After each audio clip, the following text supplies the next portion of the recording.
Bom dia. Hoje vamos pensar um pouco na onisciência e a onipotência, enquanto pressuposto fundamental, o dogma fundamental da pregação messiânica, do uso da cloroquina. Tá? Por que isso? Porque, na verdade, há uma insistência muito grande do senhor Messias em insistir nisso. Não é? É algo literalmente religioso, quase. Porque eu não acredito que ele esteja a fazer propaganda, tenha sido contratado como garoto de propaganda do laboratório que produz a tal da cloroquina, da hidroxicloroquina. Mas, enfim, é o tempo todo, parece que ele dorme com aquela caixinha na mão e apresentando aquela caixinha para as pessoas em todos os cantos onde ele vai, não é? Ele insiste em agir como garoto de propaganda, embora eu acredito que não seja. Eu imagino que tenha coisa mais importante para fazer do que ficar, ou deveria ter, né?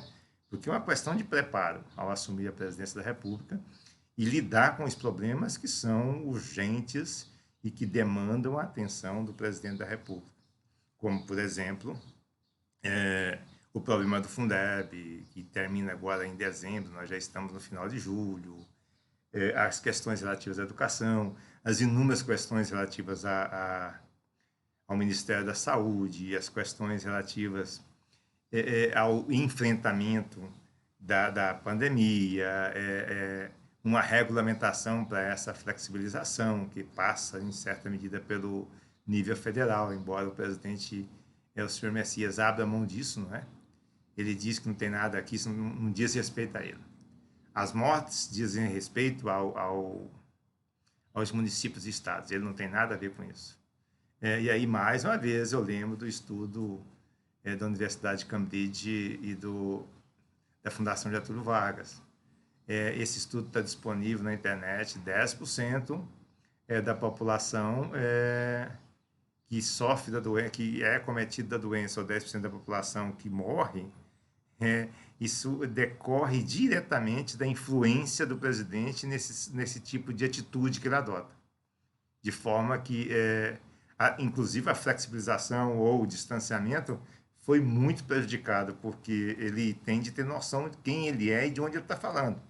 Objetivamente, que ele influencia um percentual significativo dos brasileiros.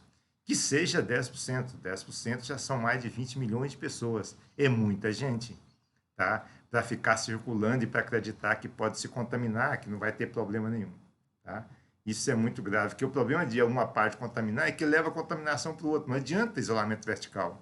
As pessoas de idade ou com comorbidades convivem com pessoas que provavelmente possam vir a ser é, aquele tipo de pessoa assintomática. Tá? Então ele insiste em continuar dessa forma. Ele retomou nesse domingo agora a comunicação com os apoiadores, né? E aí, além de perigoso, isso é irresponsável, porque mais uma vez ele está adiantando. As falas dele não é sobre a pandemia. A única coisa que ele mostra relativa à pandemia é o envelope da caixinha da cloroquina. A fala dele é sobre ser eleito em 2022. Né? Nós estamos em 2020, em julho de 2020, na parte final do mês de julho de 2020, e o senhor presidente fazendo campanha para 2022, dizendo que está criando um partido, que aliança para o progresso, essas coisas todas, né? Ao invés de se concentrar nos problemas que são urgentes. Essa antecipação no futuro é algo típico, né? A gente percebe isso na flexibilização, particularmente no Rio e em São Paulo, com a questão do Réveillon e com o Carnaval.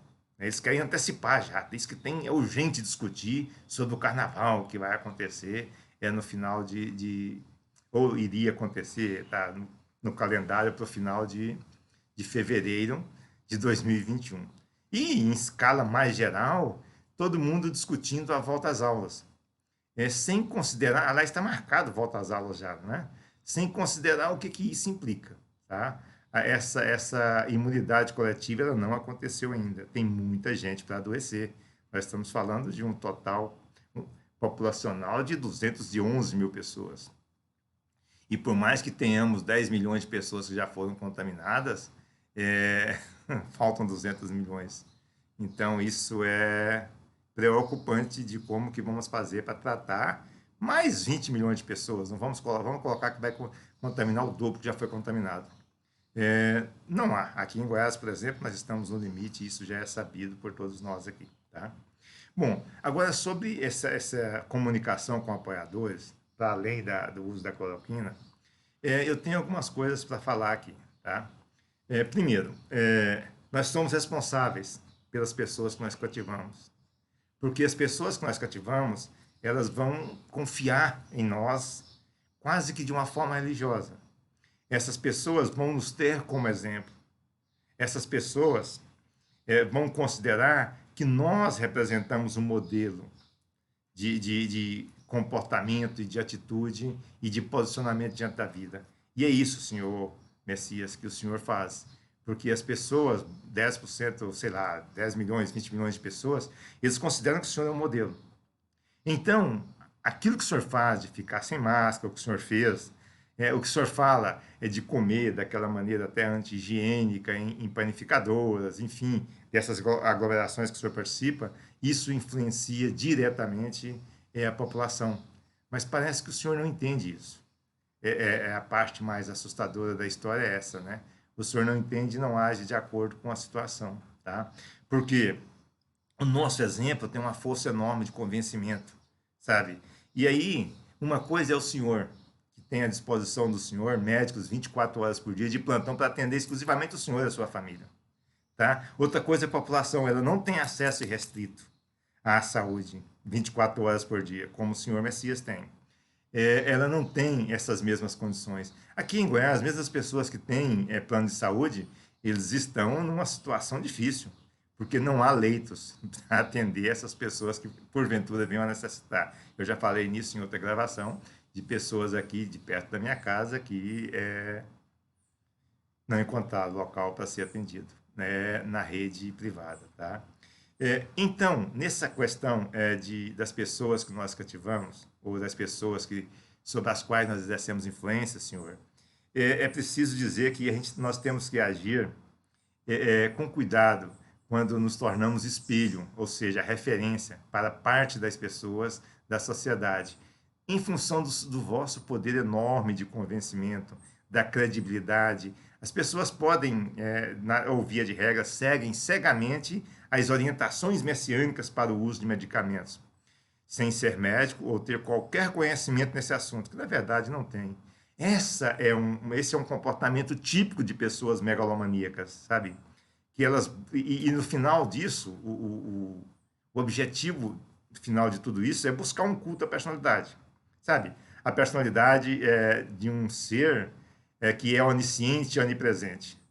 E onipotente depende das Forças Armadas, eu acho que elas não vão permitir isso, tá? Mas onisciência e onipresença é algo que se tenta a todo tempo. Essas pessoas megalomaníacas que estão buscando estabelecer um ritual de culto à sua personalidade. E aí nós temos exemplos perigosos, Senhor. Nós temos Adolf Hitler, nós temos Benito Mussolini, nós temos Francisco Franco, nós temos Stalin, nós temos um modelo que é muito semelhante ao que está acontecendo no Brasil, e faleceu de câncer, esse governante ditatorial, que era o senhor Hugo Chávez. Agora nós temos um tal de Maduro.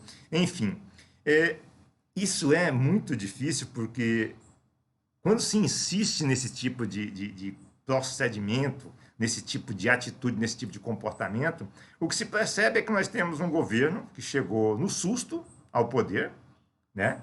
São pessoas que chegaram no susto, não esperavam isso, então elas mesmas se surpreenderam. Não tem nenhum projeto. O despreparo e a incompetência são a marca definitiva dessas pessoas e desse governo. E faz o quê? Né? Ela improvisa. Por exemplo, a discussão do Fundec agora quer dizer que já sabe o que vai fazer, improvisando. Ela improvisa. Nossa, eu não tenho projeto para lidar com a saúde, como que eu faço, está desesperado, né? Apela para a religiosidade de boa parte da sociedade brasileira, uma religiosidade que é legítima, né? Mas que é utilizada por outros interesses. E insiste em discussões que são inúteis, inócuas, infrutíferas, desnecessárias, que ao invés de unir, separam. E aí nós temos uma série de protocolos para o tratamento e ficamos a discutir se deve-se ou se não se deve usar a cloroquina enquanto tem pessoas morrendo, enquanto tem pessoas se contaminando, enquanto os protocolos vão sendo lançados assim de qualquer forma, em escala local, sem nenhuma coordenação da escala nacional. E nós ficamos à mercê desse tipo de situação, de no domingo, a parte da manhã toda, ficar vendo um presidente da República em uma postura messiânica, mostrando cloroquina e falando da eleição de 2022, quando nós temos quase 80 mil mortos, quando nós temos quase 2,5 milhões de contaminados pela Covid-19, e sem contar a subnotificação, que isso deve passar de 10 mil. Quando nós temos situações, na maioria dos estados do Sul e do Centro-Oeste, que por razões médicas e sanitárias estão enfrentando o crescimento da contaminação agora, o caos e a calamidade. E o presidente, o senhor Messias, nessa postura onisciente e onipresente, ele age como se não houvesse nada disso. Ele age como se não existisse isso. Ele está voltado exclusivamente para o seu umbigo. Só tem uma pessoa com Covid no planeta, o cidadão número 1, que é o senhor Messias. Na sua onisciência e onipotência e onipresença, que ele quer impor essa presença, né? É que ele quer ser onipresente na mente de todas as pessoas, porque é algo megalomaníaco, literalmente. Ele quer dizer que ele tem o tratamento, é a cloroquina. E ele mostra aquele envelope daquele negócio. Ele vem a público para fazer lives, para ficar fazendo e colocar na internet para ficar falando de cloroquina, para ficar falando de que o país está melhorando muito. Como assim melhorando muito? O país está um caos, senhor. Nós temos que retornar às atividades em algum momento e o que há é uma descoordenação geral. São protocolos de querer se voltar às aulas, por exemplo, em Brasília, enquanto se enfrenta um estado de calamidade. A capital está em estado de calamidade, assim como o Centro-Oeste como um todo. Mas aí está se discutindo a volta às aulas. Sabe? Mas se discutindo as voltas às aulas sem nenhuma coordenação. O MEC não existe. Nós não temos ainda Ministério da Educação, nós não temos Ministério da Saúde. E é o que nós mais precisamos nesse momento. E não tem uma coordenação nacional. Esse presidente não exerce nenhuma liderança, seja no plano da saúde, seja no plano do sistema educacional ou do Ministério da Educação. O que ele adota, ele opta por adotar atitudes populistas, megalomaníacas, buscando um culto à personalidade, mas que substanciam-se em atitudes criminosas, que atentam contra a vida e contra a saúde pública. Profissionais da saúde existem para, para controlar e para realizar o tratamento de saúde das pessoas, particularmente no ambiente de pandemia.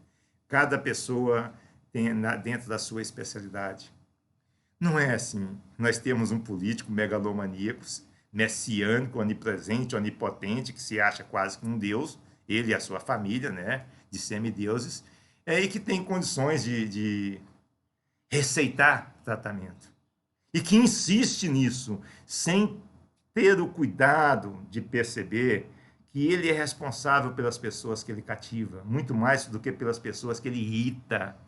Porque a ideia dele é irritar um conjunto enorme de pessoas, que é a maioria absoluta da população brasileira, ao ficar agindo dessa forma, como garoto propaganda, ao ficar negando que nós estejamos vivendo num caos, ao nem sequer comentar, porque não existe pandemia, né? Sequer comentar ou se manifestar acerca de se o Réveillon, e encerrar esse tipo de discussão. Vamos discutir o Réveillon depois de novembro, sabe?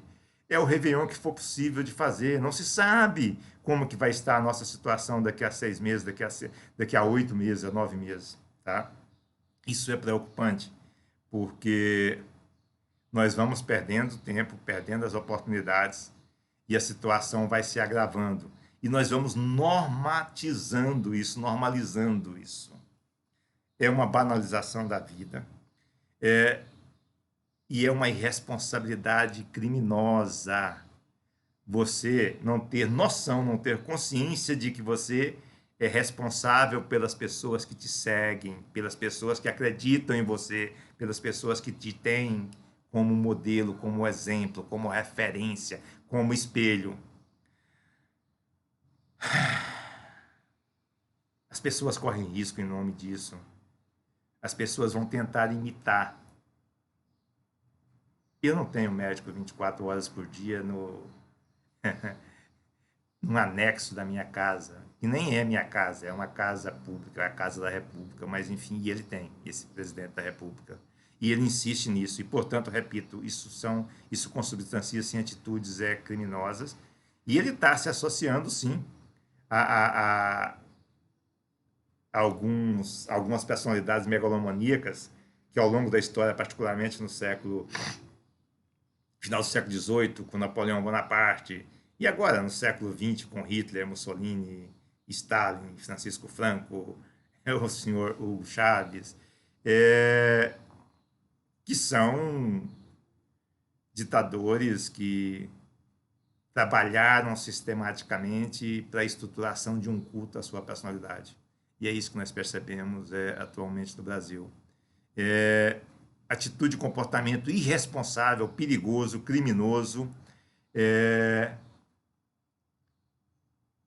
em relação às pessoas que acreditam, em relação às pessoas que se encontram, que fazem parte desse grupo de apoiadores, em relação às pessoas que têm uma disposição enorme de seguir fielmente aquilo que o Senhor Messias fala. Pessoas que realmente o consideram onisciente, onipotente, onipresente, e pessoas que querem impor isso aos outros. Já não se trata nem de uma discussão democrática ou antidemocrática, até porque o Exército provavelmente vai sair dessa base muito rapidamente, pelo menos aqueles que estão na ativa. Mas qual que é o custo disso? Para atender aos desejos infantis de uma única pessoa, você coloca milhões em perigo. Mais uma vez, essa atitude megalomaníaca de busca ao culto pela personalidade, essa irresponsabilidade em relação às pessoas que acreditam, que confiam nesse governo e que, portanto, vão tentar seguir o seu exemplo, se constituem atitudes criminosas. Isso é grave e a gente ainda vai pagar um preço por isso. E Goiás, cada vez mais um caos. Tá? Goiás, nós, goianos que cá vivemos, estamos no limite e, assim, não é nem a volta ao normal. Eu acho que é uma exasperação, uma exacerbação do normal. A cidade está lotada de pessoas, sabe? E o cuidado é zero, é nenhum. Vejamos o que os próximos 8, 9 dias nos dirão. Até mais.